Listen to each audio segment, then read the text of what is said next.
The bigger the risk, the bigger the win. This is Ready Player Dave, and today I'm going to do a short tutorial on the Divinity Original Sin tools for DMing. I am in the middle of creating a campaign for my group of folks for Dungeons and Dragons, and that's coming up in a couple, less than a month now. And basically, I need to create a particular room, so I thought I'd just take the time to show you how I am doing it, to be honest with you.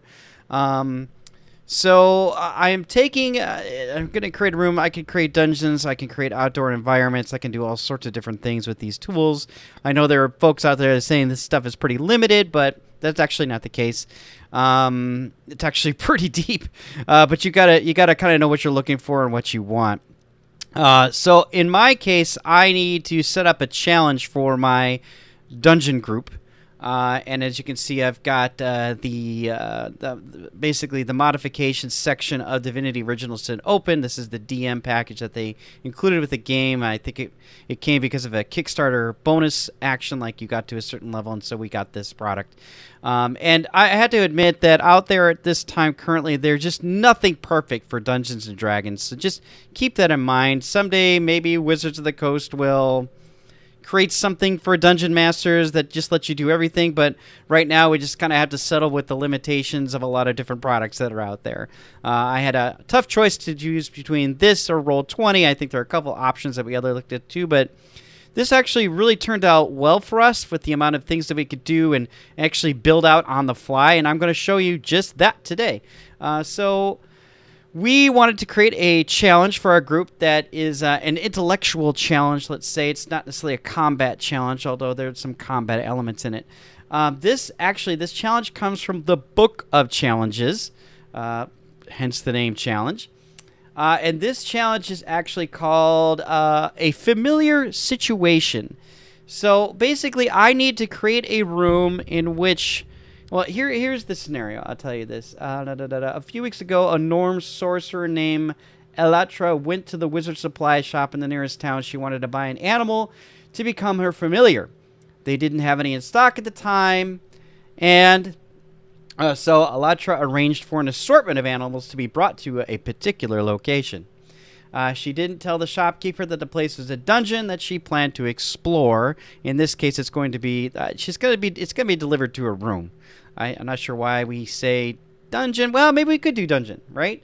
Kind of looking at that, but if we do a room, it's kind of confined. And here's what it looks like.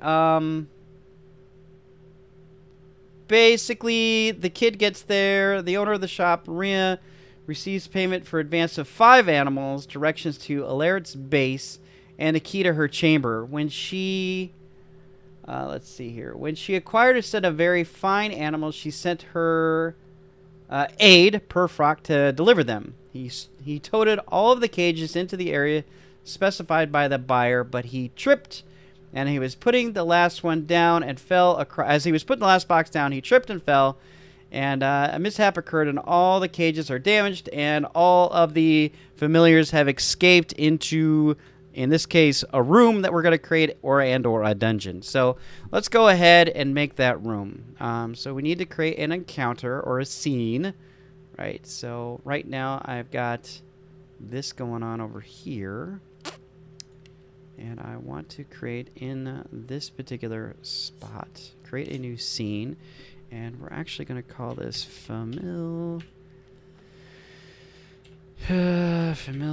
in this case, room, right? And what's awesome is the studio, Larimar Studios? I always get this one mixed up. Lorimar Studios, if I can ever get that name right, has given me a number of options to pick a number of different tile sets and maps. So I'm going to scroll down and look for a map that I think is adequate for what we want to do. I did try the attic once before. It didn't really work out so well. And I've been testing with the house interior. It's kind of small, to be honest with you. Maybe a little bit bigger room, but I might just have to settle for the house interior. This looks interesting. Why don't we try the worker's house interior? So we will select that. and apply. All right. Now, if you'll notice here that I wish I could say it's a little bit more sophisticated, but in essence, I want to drop it into this particular folder under Guardian Tower. There it is. Guardian Tower is kind of the main base for which I am creating the dungeon, basically the hub for all of the adventures that are coming up next. So let's click on Familiar Room. And magically a familiar room or a room, not quite yet full of familiars yet. So the room is already pre-designed for me, which is pretty awesome, but I want to make it a little bit more primitive. I don't want this guy to have as much. I'll leave that shelf there because I think we're going to put the chicken there. And let's take maybe this bench out, and we'll take this bench out, and we'll take that bench out, or it's a table, I should say. And we'll just leave that there. That's fine. And obviously, I like the primitive status of this, although I don't think somebody at this level of wealth would actually have a mirror. There's the clothing line, which is pretty awesome. It's already built in there, baby. Right. So let's say he has come into the room. Sorry, those flowers have to go. So he said he's dropped a bunch of his packages, or I should say sacks, or boxes. In this case, you know, what we're going to do is we're going to go not to encounters, but to items. And, you know, under items, we're going to pick bags. I know it says cases, but I think, not bag. So I got a sleeping bag, a garbage bag. It's not going to, it's a garbage pile. I just put bag. I bet you know what it is. It is sack. Ooh, not crack. Sack. Alright, so I got green sacks. I've got an old sack. I got a flour sack. Green sack. I need an open sack. An old sack. There we go. Perfect. Right? So he's come in, and the familiars have gotten out of their sacks. Alright, so we're going to place a bunch of sacks down here, because that's basically the scenario that's come up. Oh, I like that. I like that a lot. And, oh no. Let's say we don't want potato sack. Let's say he's got another flour sack here. Maybe that's just some extra supplies that he had along here. And voila. So we've got 5 familiars and 5 sacks. They have escaped. We need to get those guys back in. Now, what'll be fun as the guys, as they're basically going. So the aide who went to the store has come in, and looks like that sack is on top of that sack. Can't have that.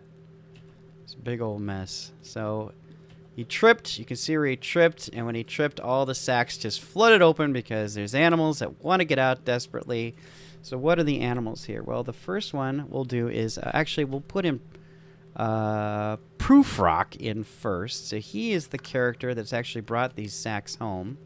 And as you can see under humanoids, I've got several different options. I think what we'll do with Proofrock, make him a little boy, right? He's an aide. Poor old Proofrock. There he is there. And let's give that guy some clothes, right? So let's manage that.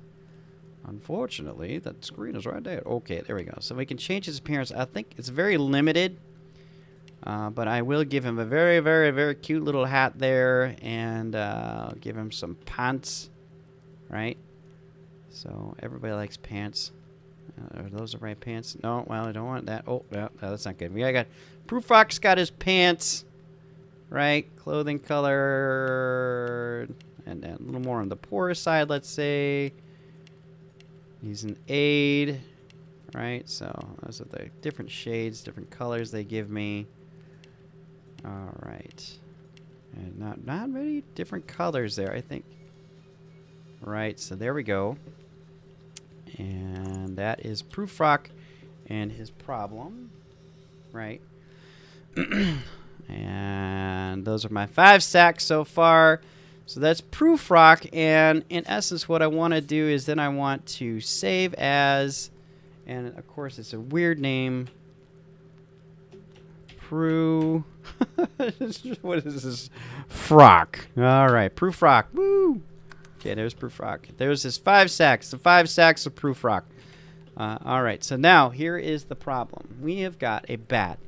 Now, as far as I can tell, as far as animals are concerned, I don't believe I have any bats. Ooh, wonder if I have some reptiles, domestic. I got cats. I got reptiles. Well, the one thing is I don't have any snakes, which is a bummer. There's a condor, which is pretty freaking awesome. That's going to work out really well for us because I'm going to need something that looks like a hawk. There's a giant rat, but unfortunately, this is the void touched. I don't have... What is this? Uncategorized. Okay, it's just chicken. Isn't it? Oh, I don't want to put my chicken down yet. Oh, lordy. So I can delete that chicken. Okay. So, I've got... Let's start with the bat. In this case, I am just going to go with domesticated animal or not. Uncategorized it. So, this is... looking at here, this is my bat. Now, what is the scenario with the bat? Okay, the bat is scared and doesn't want to move. Since the ceiling is 15 feet up, the characters can't reach it even with a long weapon. If the PC is moved to the able to the bat, a character with reach. Alternatively, a character with balance is to pass. Okay, so the bat is actually on the clothesline. And you know what we're going to do? Instead of that, let us go to the wild. And in this case, instead of a bat, let's use a squirrel, right? A little happy squirrel. Bring it over here, and there's the clothesline. Unfortunately, I can't put anything on the clothesline, but we can put that little cute little squirrel right there, right? And then we'll tell the group, hey, it's on the clothesline.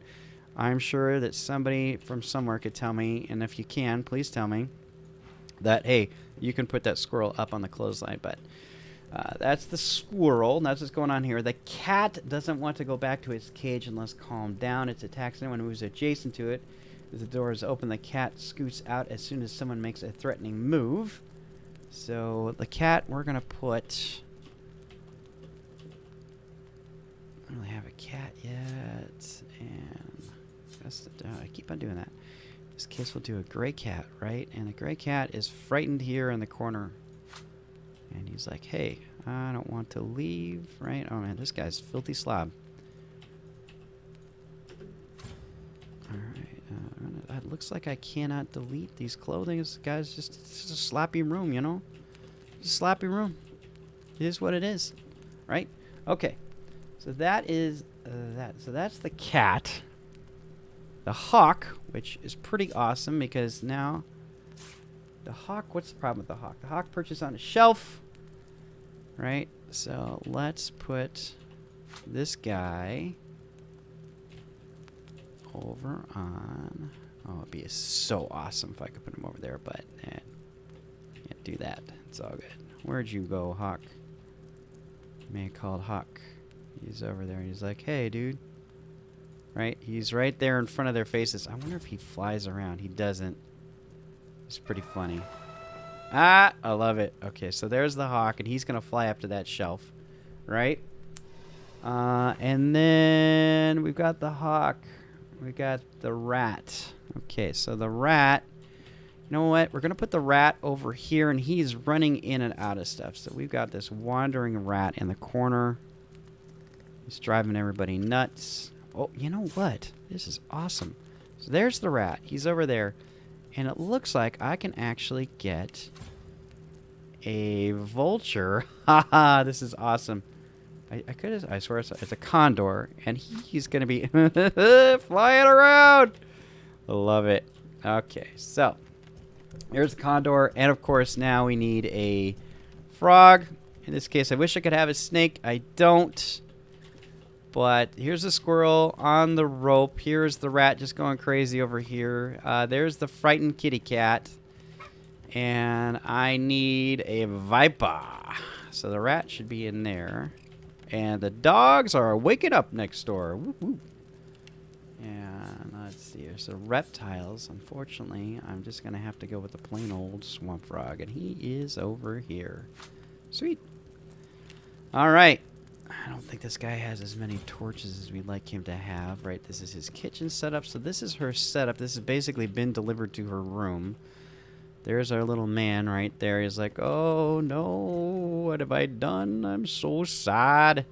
Anyway. Alright, we'll lift it up here and you can actually see that we got a condor going crazy in here. We've got a frightened cat, squirrel on a clothesline. Which, you know, from this scenario, we could actually probably say, hey, that squirrel's on a clothesline. Right, which is awesome. So there's frightened cat, condor going over there. There's a rat that's going crazy, and a viper. What's the deal with the viper? What is the deal with the viper? The viper, which actually we're going to make him into a poison snake. The snake kisses any that approaches, but attacks only to defend itself. It prefers to flee from attackers, so canny PCs should be able to herd it into a cage. So basically get that frog, you'll have to basically grease pig that frog into one of the sacks. So there you go. And actually, you know, we could change it up a little bit. I like the fact that they said cage. So let's have a look here. See if I have any cages. That'd be great. Under items. Cage. Right. No. It's just a suspended cage. Got the bone cage. Oh. Bone cage scroll. Maybe there's an effect. I do not know. Bridges and dirt. Gems. Rock, sand.